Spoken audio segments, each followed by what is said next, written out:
My name is Daniel, a 20-year-old youth, working now in an advertising company for 4 years as the starting career path. As you may be aware, I was a middle school student and started working right after graduation. People may judge. It's a pity you cannot enjoy your own high school life, while the majority have chances to create their own fruitful future careers. The fact in this day and age is that it's uncommon to see someone who doesn't graduate from high school. And I understand that the judgments come from the fact. However, I've never felt sorry for myself. Although I've always been poor with a sickly but heartful mother and 2 younger brothers, our close-knit family has been my source of happiness. So, I've simply never have any expectations of going to high school with a firm confidence. Graduating from middle school and starting to work was not something anyone suggested me to do. It was simply the path I chose for myself. Yet, my mother persuaded apologetically. Daniel, don't worry about me. You can go to high school if you want. I'll find a way to cover the expenses. She used to say that, but I always responded like this. Mom, I really appreciate your thoughtful words, but please understand that I just want to work as soon as possible. It's not an era where academic qualifications define everything. I'll be fine without going to high school. I just had an early divergence from others, that's all. Looking back now, it was quite immature of me to say such things as an 9th grader. But I wasn't just making empty promises to comfort my mother. When choosing the somewhat unconventional path of leaving middle school and working, I fought hard about how I could stay positive and live happily with my family. It was my determined answer. I'll stay optimistic no matter the circumstances, and life will brighten up. With that hope in mind, I started working at the age of 15. However, my life as a working adult turned out to be much tougher than I imagined. I joined an advertising company. When people hear about a middle school graduate finding a job, they often picture physical labor or construction work. But honestly, I didn't have much confidence in my physical strength or stamina. So I applied for desk jobs as much as I could during interviews. This company I ended up joining assured me that I could do office work, which put my mind at ease, or so I thought. It turned out that my job was considered the lowest rung within the company. Despite having the title of General Affairs, the tasks I was assigned mainly revolved around making tea, photocopying, cleaning, and washing dishes. There was hardly any involvement in advertising-related work. However, as a middle school graduate, I had never even worked part-time before. It was evident that I was the lowest of the low among my coworkers older than me by over 10 years. Of course, I had no complaints about those tasks. It was my first experience earning money, so I was a little bit happy about it. It was when about a month passed after I started working that I first felt something uncomfortable. It was also around the time I received my first salary. I was excited, with a cheerful mood, as I walked into the office. While the main tasks of making tea and cleaning continued as usual, I strongly felt that I was able to contribute to someone's needs, as my contribution was reflected as the money in my banking account. Daniel, you seem to be in a great mood. Came a voice, and it was Lillian, my female supervisor. She was the company's mood maker, always at the center of everyone's conversations. Yes, I received my first paycheck yesterday, so I'm happy. I responded with a silly grin on my face, sincerely expressing my feelings. That's wonderful. Your hard work is recognized by everyone. Keep up the good work. She said to me, "Sure, thank you very much." I replied. It was rare for me to be praised like this, so I became even happier. Though there was still a slight distance between me and the people in the company due to the age gap, I felt motivated to keep working hard and gain their recognition. Immediately after that moment, Could you make some copies of this right away? Also, please go to the stationery store and buy this. And while you're at it, stop by the convenience store. Lillian asked me to take care of some tasks as I took notes. Other colleagues also made many various requests. Yeah, I'm able to be of help to everyone. I'm doing my job properly as a working professional. I fought with a sense of fulfillment. However, I was still naive and completely unaware of what my superiors truly thought. When it was time to leave at the regular 6 p.m., as usual, I was told that I could go home. I was so hurried to buy a cake for my family with my first salary that I accidentally left my smartphone on my desk. I returned immediately to retrieve it. But the moment I opened the door, I instantly felt that I shouldn't have. Inside, there was gossip about me taking place, Daniel was so hilarious today. I had to hold back my laughter.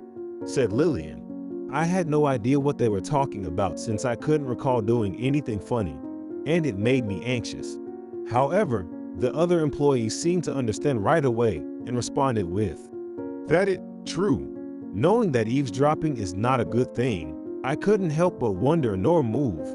Then, the shocking words continued. He was acting all high and mighty for doing such a simple job. He even said, "Is there anything else I can do?" As if we would give him any key tasks. He's just a middle school graduate who ran away from studying, a worthless piece of trash. Seriously, I can't believe he's happy about such a measly first salary. Well, he's just a kid. Exactly, since he can only do menial tasks. It's only natural that his salary is so low.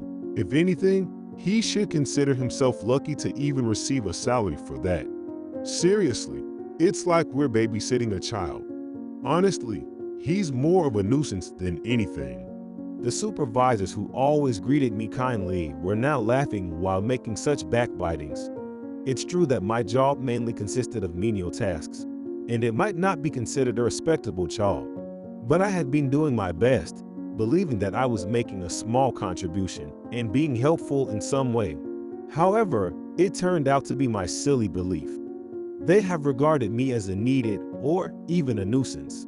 I felt ashamed of my own arrogance deeply and wondered what I had been thinking. But Lillian, didn't you just say kind words to Daniel earlier? One of the supervisors pointed that out, and I also noticed the inconsistency. Indeed, just a while ago, Lillian had smiled and said, "We all understand Daniel's hard work." She had spoken those words to me.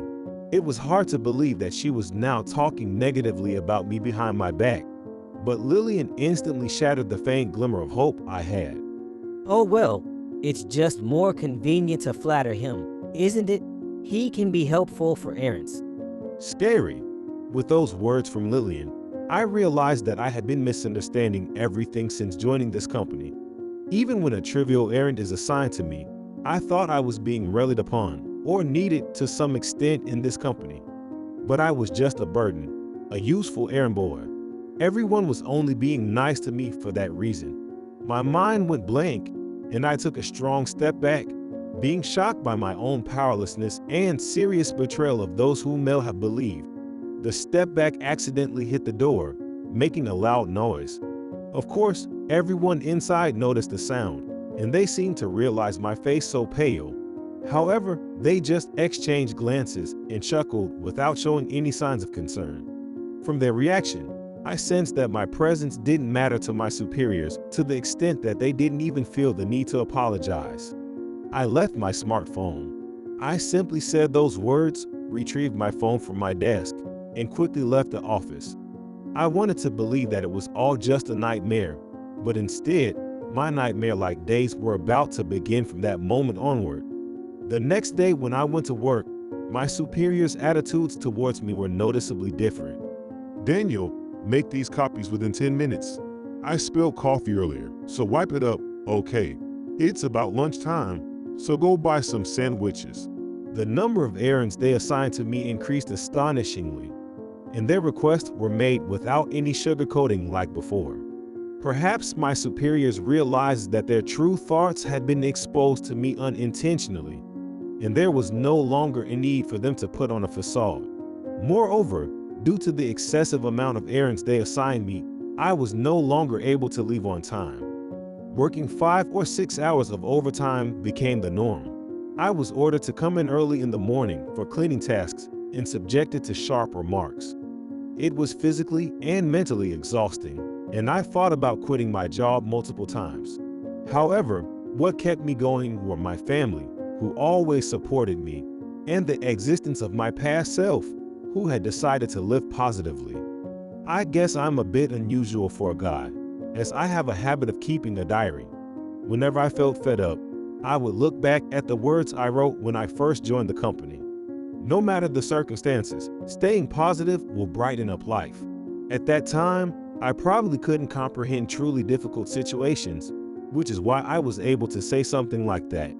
But even then, I wanted to believe in that small glimmer of hope to change my own future. As a middle school graduate, I knew that if I quit my job within just a month or so, it would be even harder to find another job. Even as a 15-year-old, I understood that much. So I had no choice but to do my best at my current workplace. I had heard that in such situations, the more you react against the bullying, the more they enjoy it and escalate. So, regardless of the attitude they showed me, I continued to respond with a smile, just as before. I didn't complain about overtime and calmly pushed through without showing any signs of weakness.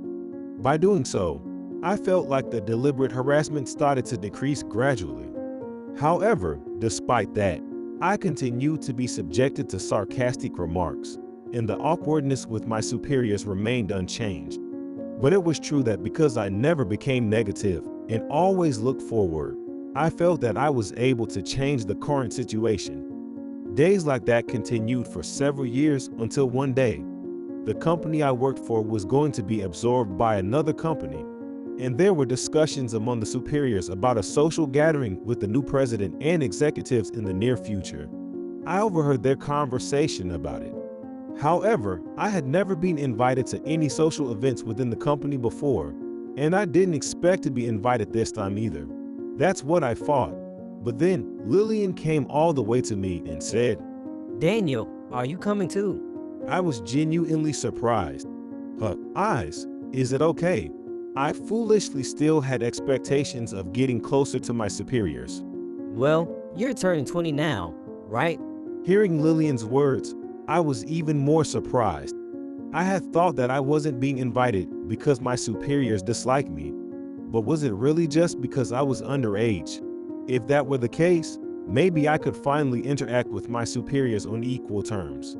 I held on to such a faint hope for a brief moment. Little did I know that I would be betrayed just a few seconds later. Well, I guess it's impossible for you with your pathetic salary that hasn't changed a bit since your first salary. As Lillian said that and laughed, she showed me her smartphone screen. It displayed the homepage of a luxurious-looking restaurant that seemed to be the venue for the gathering, and it seemed that it would cost more than 10,000 yen per person. Honestly, it wasn't an amount I could easily afford, considering that I was supporting my family with my meager salary. Lillian was right, and I understood that, but I couldn't help but feel frustrated. I could sense that I was being belittled. Well, you obviously can't participate, right? Even though I understood it, I couldn't help but feel angry at her for asking me that question with such an attitude. I'm not going, but all I could do was express that I won't go instead of can't go. It was a small act of resistance, but I knew that it would only make me a laughingstock once again. I understand, but no matter how many years passed, I couldn't overcome my superiors and felt miserable. However, I still kept looking forward. I chose this path after all. Even if there were few options to choose from, I had to do my best with the path I had chosen. On the day of the social gathering, my superiors left the office looking a bit more dressed up and cheerful than usual.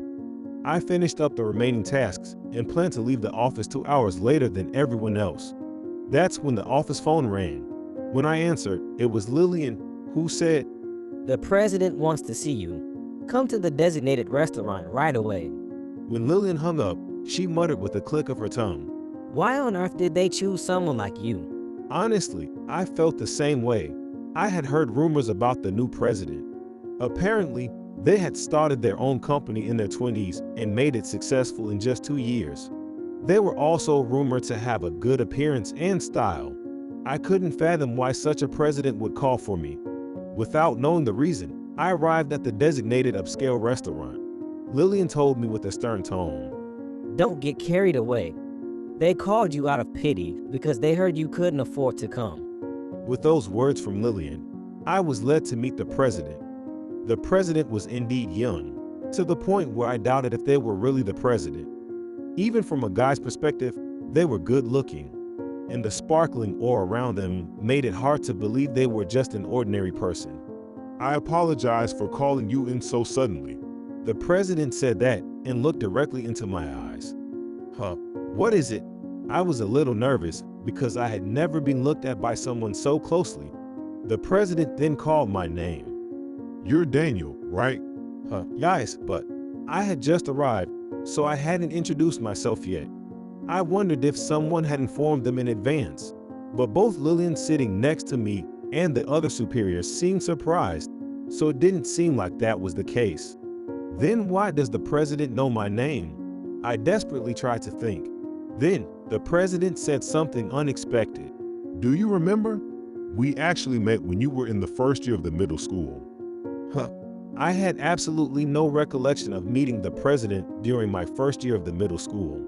I'm sorry. I honestly admitted it. The president then shared a story about when they apparently met me. I was originally attending a University of Education to become a teacher, and I met you, Daniel, during my teaching practice at your middle school. It was a surprise to both me and my superiors that the current president of a company had attended a University of Education a few years ago. At the same time, I remembered that during my first year of the middle school, we had a student teacher in my class. If I recall correctly, their name was Mr. Arthur. Was that you? When I asked, the president nodded. During the winter of my first year of the middle school, I found myself contemplating my future for the first time. It was when we were asked to fill out a career preference survey, and I realized I wouldn't be able to attend high school like everyone else. Although I had a vague feeling, I hesitated to submit a different survey form from everyone else. I kept saying to my homeroom teacher, I forgot it, and managed to avoid submitting it for several weeks. Mr. Arthur noticed my unease. I know what you're supposed to write on this form, but I'm scared of being different from everyone else. Perhaps because they were not my parent or homeroom teacher, someone I didn't have a close relationship with, I was able to confide my true feelings. In response, Mr. Arthur said to me, I see. Yeah, it's scary. From elementary school to this middle school, we've all been walking the same path. But you know, even though life may seem the same, everyone is walking a different path, right? Look, everyone has different parents, different strengths and weaknesses, different club activities they participate in. In fact, when my classmates from their middle school reached our current age, they all turned out to be different. There's no one who walks the same path as you, so there's no need to be afraid. You will walk the path you choose, Daniel. You just reached that fork in the road a little earlier than others. When you think about it that way, it might not be so scary after all. Those words deeply resonated with me at the time and dispelled all the anxieties I had about choosing to work after completing middle school. I owe my ability to live positively in my current difficult situation to Mr. Arthur. I truly appreciate what you said back then. As I thanked him without hesitation, the president said something unexpected. No, the one who should be thankful is me. I had been walking the path laid out for me without thinking, as both my parents were teachers. But when I saw you, a first-year middle school student, facing your own life, it made me question whether it was really okay to just go along with a predetermined path. That's when I realized that there were other things I wanted to do, and that led me to where I am now. Thanks to you, I was able to truly discover the path I should choose. Thank you so much. The president said those words and even bowed his head to me. The executives around us, including that Lillian, widened their eyes in surprise. President, no, Mr. Arthur's words. If it weren't for them, I think my spirit would have been broken by now. Thinking that way, that encounter was truly significant to me. I felt incredibly happy that the person who had such an impact on my life cherished our meeting as well. Our chosen paths have intersected, Daniel. I'm really glad about that. Let's work hard together from now on. With those words, the president and I shook hands. From the following month, the environment surrounding me underwent a dramatic change. Firstly, the president had no reason to tolerate workplace bullying and took extra care in forming interpersonal relationships. It was truly fitting for someone with a background in education. Teamwork improved rapidly, and even I, who had been primarily doing menial tasks for nearly 5 years since joining the company, was accepted as a member of the team. Through working together on tasks and pursuing common goals, I felt a sense of camaraderie from my colleagues, and I realized that no one was making snide remarks anymore, not even Lillian. I was amazed at how much difference it made to have such an exceptional person leading us. Now, I truly feel a sense of fulfillment and enjoy my work. This is all thanks to the president's help, not once, but twice. I genuinely believe that it was a great decision to never give up and keep moving forward. From now on, I will continue to believe in the path I have chosen and aspire to become someone like the president.